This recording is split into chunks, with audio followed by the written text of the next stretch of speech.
નમસ્કાર, કેમ છો બધા? મજામાં ને?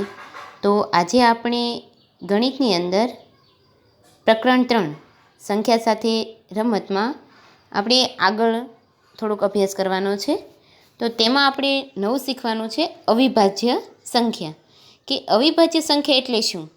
કે જે સંખ્યાને એક અને તે સંખ્યા પોતે એમ માત્ર બે જ અવયવો છે તે સંખ્યાને અવિભાજ્ય સંખ્યા કહે છે.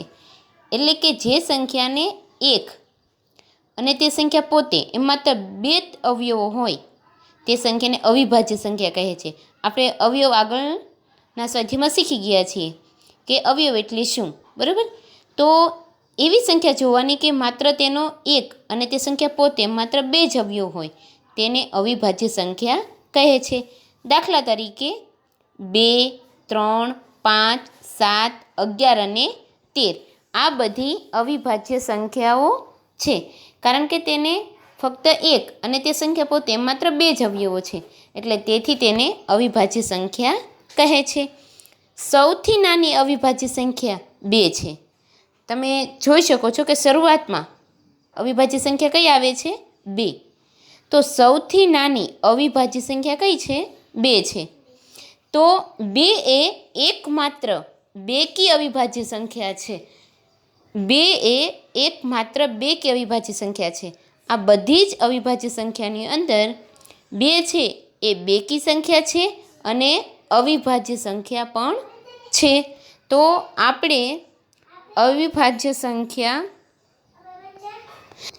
તો 2 એ એકમાત્ર બેકી અવિભાજ્ય સંખ્યા છે. એ અવિભાજ્ય પણ છે અને બેકી સંખ્યા પણ છે. ફક્ત 2 એક જ તે, આ વાત આપણે યાદ રાખવાની છે.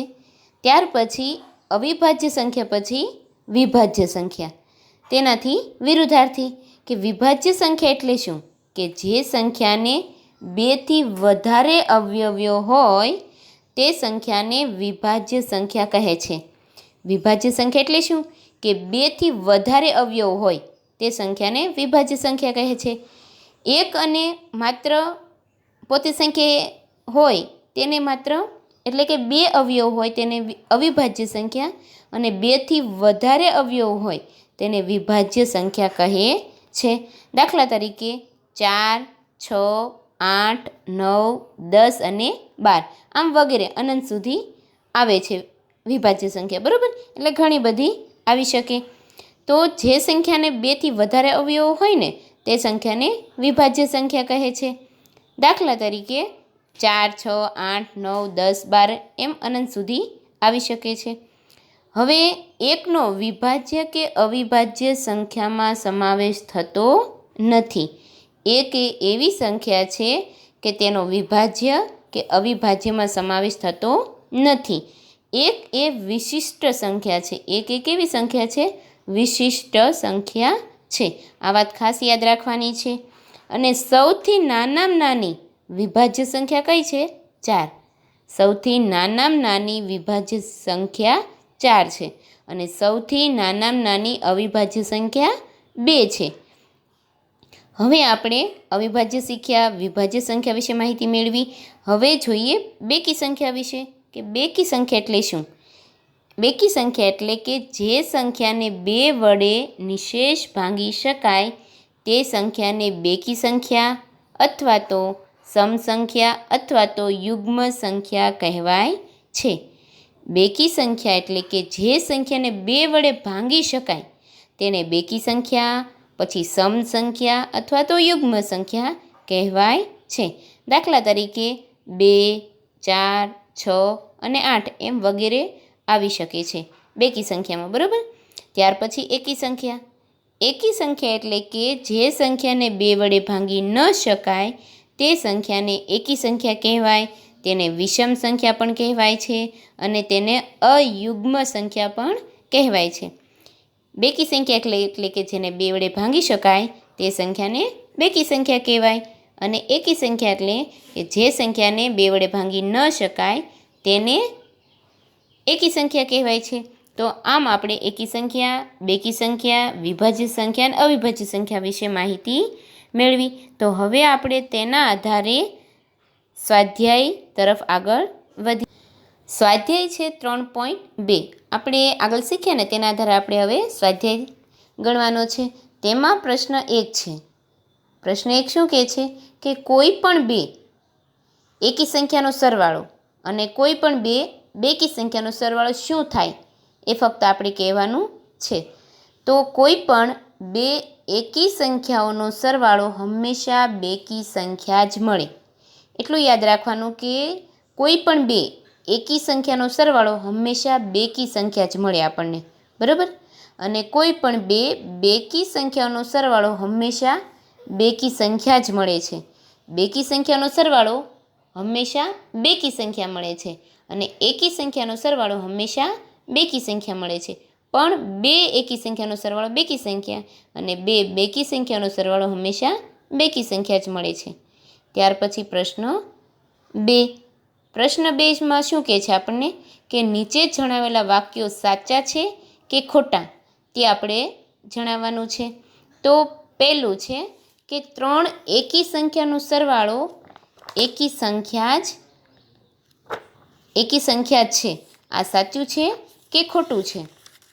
આપણે ખરા ખોટા જ ફક્ત કહેવાના છે કે કોઈ પણ 3 એકી સંખ્યાનો સરવાળો હંમેશા બેકી સંખ્યા છે. આ વાક્ય સાચું છે કે ખોટું? તો આ વાક્ય છે ખોટું, કારણ કે 3 એકી સંખ્યાનો સરવાળો હંમેશા એકી સંખ્યા જ મળે છે. કારણ કે 3 એક એવી સંખ્યા છે, એકી સંખ્યા છે, એટલે કે તેનો સરવાળો પણ હંમેશા એકી સંખ્યા જ મળે છે, બેકી સંખ્યા ન મળે. ત્યાર પછી બી કે બે એકી સંખ્યા અને એક બેકી સંખ્યાનો સરવાળો બેકી સંખ્યા છે. આ સાચું છે, કારણ કે બે એકી સંખ્યા અને એક બેકી સંખ્યાનો સરવાળો હંમેશા બેકી સંખ્યા મળે છે. ત્યાર પછી સી 3 એકી સંખ્યાનો ગુણાકાર એકી સંખ્યા મળે છે. 3 એકી સંખ્યાનો ગુણાકાર હંમેશા એકી સંખ્યા મળે છે. આ પણ સાચું છે, કારણ કે 3 એકી સંખ્યાનો ગુણાકાર હંમેશા એકી સંખ્યા જ મળે, કારણ કે 3 એ એકી સંખ્યા છે. ત્યાર પછી ડી બેકી સંખ્યાને 2 વડે ભાંગવામાં આવે તો ભાગાકાર હંમેશા એકી સંખ્યા હોય છે. આ વાક્ય ખોટું છે, કારણ કે ભાગાકાર હંમેશા એકી જ મળે એવું ના હોય, એ બેકી પણ હોઈ શકે છે. ત્યાર પછી ઈ બધી અવિભાજ્ય સંખ્યા એકી સંખ્યા છે. બધી અવિભાજ્ય સંખ્યા એકી સંખ્યા છે. આ વિધાન ખોટું છે, કારણ કે 2 એ અવિભાજ્ય સંખ્યા છે પણ એ બેકી સંખ્યા છે.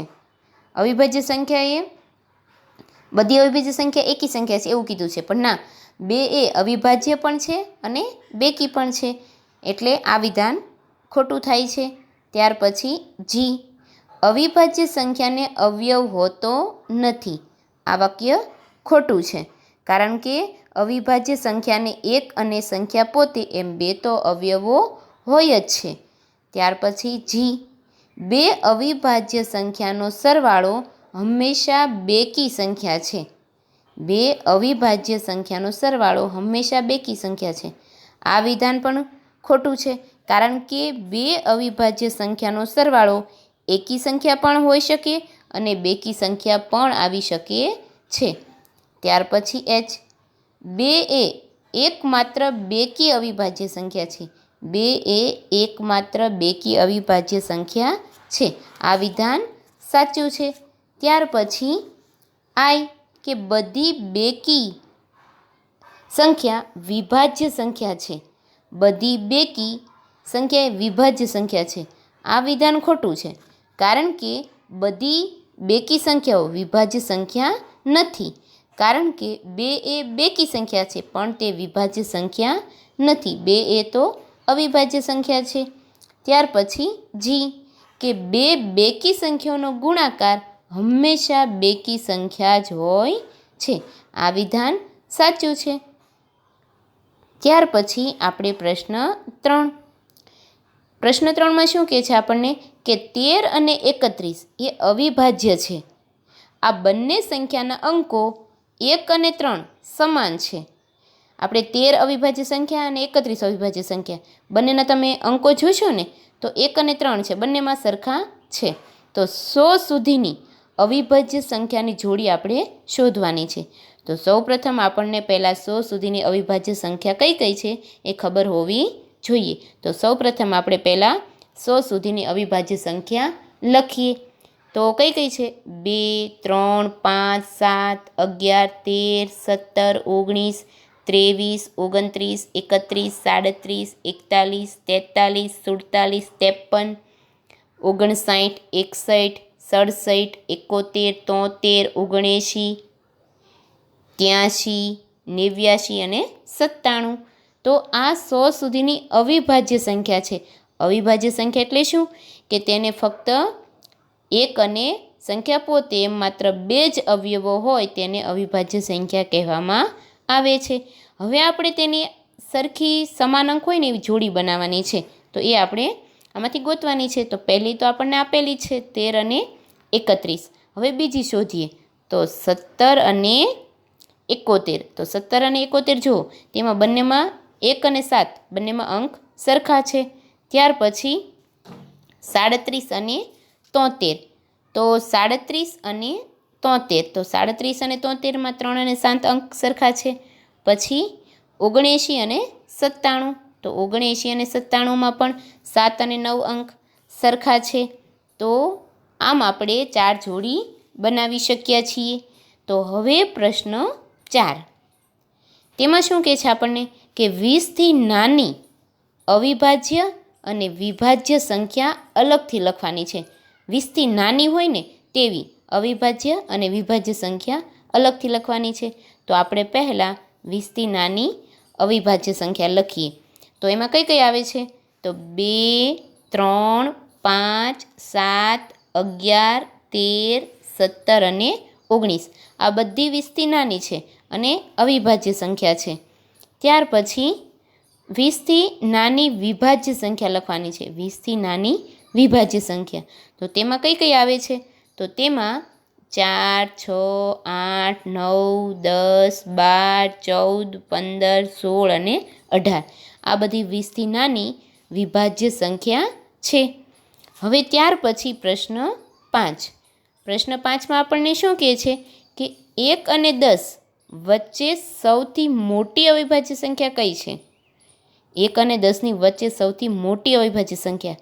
તો સૌપ્રથમ આપણે પહેલાં 1 અને 10 વચ્ચેની અવિભાજ્ય સંખ્યા શોધવી પડે. તો સૌપ્રથમ 1 અને 10 વચ્ચેની અવિભાજ્ય સંખ્યા કઈ કઈ છે? તો 2, 3, 5 અને 7 એ અવિભાજ્ય સંખ્યા છે. તો હવે તેમાંથી સૌથી મોટી અવિભાજ્ય સંખ્યા કઈ છે? 7 છે, બરાબર. તો સૌથી મોટી કઈ છે? 7 છે. તો 7 એ જવાબ આવશે. ત્યાર પછી પ્રશ્ન 6. તેમાં આપણને શું કહે છે કે નીચેની સંખ્યાઓને 2 એકી અવિભાજ્ય સંખ્યાના સરવાળા તરીકે દર્શાવો. નીચેની અવિભાજ્ય સંખ્યાઓને 2 એકી અવિભાજ્ય સંખ્યાના સરવાળા તરીકે દર્શાવવાની છે. અહીં આપણને એ આપેલો છે એટલે કે 44. આ 44 સંખ્યા છે એમાં આપણે 2 એકી અવિભાજ્ય સંખ્યા લેવાની છે, વિભાજ્ય નહીં, અને એનો સરવાળો 44 થવો જોઈએ. તો આપણે 41 લઈએ. 41 એ અવિભાજ્ય છે અને એકી પણ છે, +3. તો 41 + 3 એ બંને અવિભાજ્ય પણ છે અને એકી પણ છે. હવે 41માં આપણે 3 નાખીએ તો તેનો સરવાળો કેટલો થશે? 44, બરાબર. તો આપણને સરવાળો 44 મળી ગયો. ત્યાર પછી 36. તો તેમાં પણ આપણે લઈએ 31 + 5. 31 એ અવિભાજ્ય પણ છે અને એકી પણ છે, અને 5 પણ એ અવિભાજ્ય પણ છે અને એકી પણ છે. એટલે 31માં 5 નાખીએ એટલે આપણે કેટલા મળશે? 36 મળે છે. તો આપણે 36 સરવાળો મળી ગયો. ત્યાર પછી સી 24. તો 19 એ અવિભાજ્ય પણ છે અને એકી પણ છે, +5. તો 5 એ 19માં 5 નાખીએ તો કેટલા થશે? 24. તો આમ આપણે 24 સરવાળો મળે છે. ત્યાર પછી 18. તો એમાં 13 + 5. 13 એ અવિભાજ્ય પણ છે અને એકી પણ છે. 5 એ અવિભાજ્ય પણ છે અને એકી છે. એટલે કે 13 + 5 કેટલા થાય? 18 થયા. તો આમ આપણે દર્શાવી શકીએ છીએ. હવે ત્યાર પછી પ્રશ્ન 7. પ્રશ્ન 7માં આપણને શું કહે છે કે અવિભાજ્ય સંખ્યાની 3 જોડીઓ આપણે આપવાની છે. કે જેનો તફાવત 2 હોય. તફાવત એટલે બાદબાકી. 3 જોડી લખવાની છે પણ અવિભાજ્ય સંખ્યાની, બરાબર. તો આપણે પહેલી જોડી લખીએ, 5 ઓછા 3. 5માંથી 3 જાય તો કેટલા મળે? 2, કારણ કે આપણે તફાવત 2 લેવાનો કીધો છે. તો 5 એ અવિભાજ્ય સંખ્યા છે અને 3 એ અવિભાજ્ય સંખ્યા છે. તો 5માં 3 જાય તો કેટલા મળે? 2. હવે બીજી જોડી બનાવીએ, 7 અને 5ની. તો 7માંથી 5 જાય તો કેટલા વધે? 2. ત્યાર પછી ત્રીજી જોડી બનાવીએ, 13 ઓછા 11. એટલે 13માંથી 11 જાય તો કેટલા વધે? 2 વધે. તો આમ આપણે અવિભાજ્ય સંખ્યાની જોડી બનાવીને બાદબાકી પણ સરખી મેળવી શકીએ છીએ. ત્યાર પછી હવે આપણે પ્રશ્ન નંબર 8. પ્રશ્ન નંબર 8માં આપણને સૂચના છે કે નીચેનામાંથી કઈ સંખ્યા અવિભાજ્ય છે? એ આપણે ફક્ત કહેવાનું છે. અવિભાજ્ય સંખ્યા જ કહેવાની છે. આપણને અહીં 4 સંખ્યા આપેલી છે, 23, 51, 37 અને 26. તો આમાંથી કઈ કઈ સંખ્યા અવિભાજ્ય છે અને કઈ સંખ્યા અવિભાજ્ય નથી એ કહેવાનું છે, બરાબર. તો પહેલી સંખ્યા લઈએ 23. તો અહીં છે પહેલી 23. તો 23 છે એ અવિભાજ્ય સંખ્યા છે, કારણ કે 23 અવિભાજ્ય સંખ્યા 23ને અવિભાજ્ય સંખ્યાઓ 2, 3, 5, 7, 11, 17 અને 19 વડે નિશેષ ભાંગી શકાતી નથી. તેથી 23 એ અવિભાજ્ય સંખ્યા છે. ત્યાર પછી બી 51. 51 એ અવિભાજ્ય સંખ્યા નથી, કારણ કે 51ને 3 વડે ભાંગી શકાય છે, એટલે એ અવિભાજ્ય સંખ્યા નથી. ત્યાર પછી 37. 37 એ પણ અવિભાજ્ય સંખ્યા છે, કારણ કે 37ને 2, 3, 5, 7, 11, 17, 19, 23, 29 કે 31 વડે ભાંગી શકાતી નથી. આથી 37 એ અવિભાજ્ય સંખ્યા છે. ત્યાર પછી 26. 26 એ અવિભાજ્ય સંખ્યા નથી, કારણ કે 26ને 2 વડે ભાંગી શકાય છે, એટલે 26 એ અવિભાજ્ય નથી. 26 એ કેવી છે? વિભાજ્ય સંખ્યા છે, એટલે અવિભાજ્ય નથી. તો આમ આપણે વિભાજક અવિભાજ્ય સંખ્યા દર્શાવી. હવે ત્યાર પછી પ્રશ્ન 9.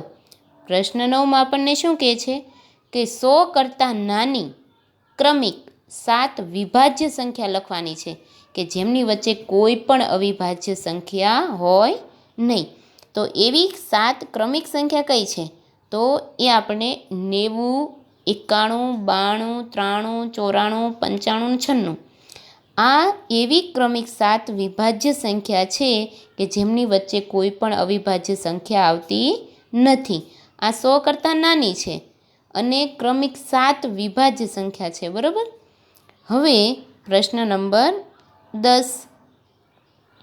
તેમાં આપણને શું કહે છે કે નીચેની દરેક સંખ્યાને 3 એકી અવિભાજ્ય સંખ્યાના સરવાળા તરીકે દર્શાવવાની છે, કે એમાં 3 એકી સંખ્યા હોવી જોઈએ, એ પણ અવિભાજ્ય સંખ્યા, અને એનો સરવાળો જે આપણે રકમ આપેલી એ થવો જોઈએ. તો અહીં પહેલું છે 21. આપણે સરવાળો 21 લાવવાનો છે, પણ 3 એ 3 એકી અવિભાજ્ય સંખ્યા હોવી જોઈએ. 3 લેવાની છે. તો આપણે કઈ લઈએ? તો 3 + 5 + 13 એનો સરવાળો કેટલો થાય? 21 થાય છે, બરાબર. તો 3 એ એકી સંખ્યા છે, 5 એ એકી સંખ્યા છે, 13 એ એકી સંખ્યા છે, અને 3 એ 3 અવિભાજ્ય સંખ્યા પણ છે, અને એનો સરવાળો કેટલો થશે? 21 થાય છે. ત્યાર પછી બી 31. તેમાં પણ 3 + 5 + 23 બરાબર કેટલા થાય? 31. તો 3, 5, 23 એ એકી સંખ્યા પણ છે અને અવિભાજ્ય સંખ્યા પણ છે. ત્યાર પછી સી 53. તો 53 જે છે એમાં પણ 13 + 17 + 23 બરાબર 53. તો 3 એ 3 એ એકી અવિભાજ્ય સંખ્યા છે. હવે જે ડી છે એ તમારે જાતે કરવાનું છે, અને આ રીતે તમારે તેને સરવાળા રૂપે દર્શાવવાનું છે. હવે ત્યાર પછી પ્રશ્ન 11. 20 કરતાં નાની અવિભાજ્ય સંખ્યાની 5 જોડી આપણે લખવાની છે કે જેનો સરવાળાને 5 વડે ભાંગી શકાય. 20 કરતાં નાની હોવી જોઈએ અવિભાજ્ય સંખ્યા, બરાબર. તો આપણે પહેલી જોડી લખીએ, 2 + 3. 2 છે, 2 અને 3 એ 20 કરતાં નાની પણ છે અને અવિભાજ્ય સંખ્યા પણ છે. હવે 2 ને + 3 એનો સરવાળો કેટલો થશે? 5 થાય છે. તો 5ને 5 વડે ભાંગી શકાય છે, કારણ કે 5 એકા 5. ત્યાર પછી બીજી જોડી 13 + 2 બરાબર 15. 13 એ અવિભાજ્ય સંખ્યા છે અને 20 કરતાં નાની પણ છે.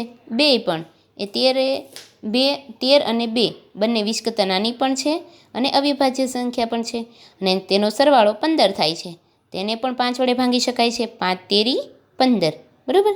ત્યાર પછી ત્રીજી જોડી 7 + 3, તો 7 અને 3 એ 20 કરતાં નાની પણ છે અને અવિભાજ્ય પણ છે. તો 7માં 3 નાખીએ તો આપણે સરવાળો કેટલો મળે છે? 10 મળે છે, અને 10ને પણ 5 વડે ભાંગી શકીએ છીએ, એટલે કે 5 દુ 10.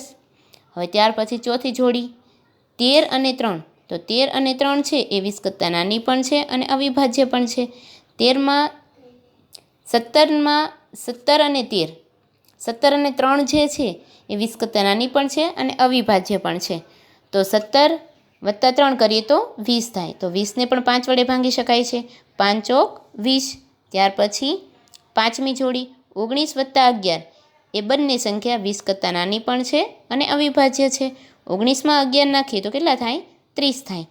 તો 30ને પણ 5 વડે ભાંગી શકાય. 6 × 5 = 30, બરાબર. તો આ રીતે આપણે 5 જોડી બનાવી. હવે ત્યાર પછી પ્રશ્ન 12, એમાં આપણે ખાલી જગ્યા પૂરવાની છે, બરાબર. તેમાં પહેલી ખાલી જગ્યા છે એ, કે જે સંખ્યાને ફક્ત 2 જ અવયવો હોય તેને ખાલી જગ્યા કહેવાય. તેને શું કહેવાય? અવિભાજ્ય સંખ્યા. કે ફક્ત 2 જ અવયવો હોય તેને અવિભાજ્ય સંખ્યા કહેવાય છે. બીજી ખાલી જગ્યા, કે જે સંખ્યાને 2 કરતાં વધારે અવયવો હોય તેને ખાલી જગ્યા કહેવાય છે. તેને વિભાજ્ય સંખ્યા કહેવાય છે. 2 કરતાં વધારે અવયવો છે તેને વિભાજ્ય સંખ્યા કહેવાય છે. સી, સંખ્યા 1 એ ખાલી જગ્યા કે ખાલી જગ્યા સંખ્યા નથી.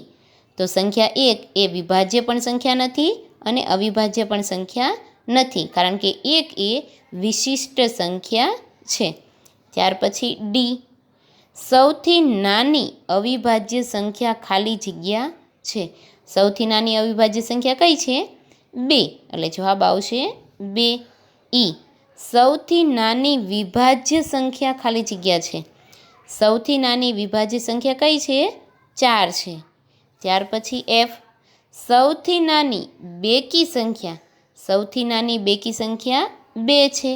તો આમ આપણે ખાલી જગ્યા પૂરી શકીએ છીએ, એટલે ખાસ યાદ રાખવાનું છે. તો આમ આજે આપણે વિભાજ્ય સંખ્યા, અવિભાજ્ય સંખ્યા, એકી સંખ્યા અને બેકી સંખ્યા વિશે માહિતી મેળવી, અને તેના આધારે આપણે સ્વાધ્યાય 3.2 પણ પૂર્ણ કર્યો. તો અહીં આપણો સ્વાધ્યાય 3.2 પૂર્ણ થાય છે.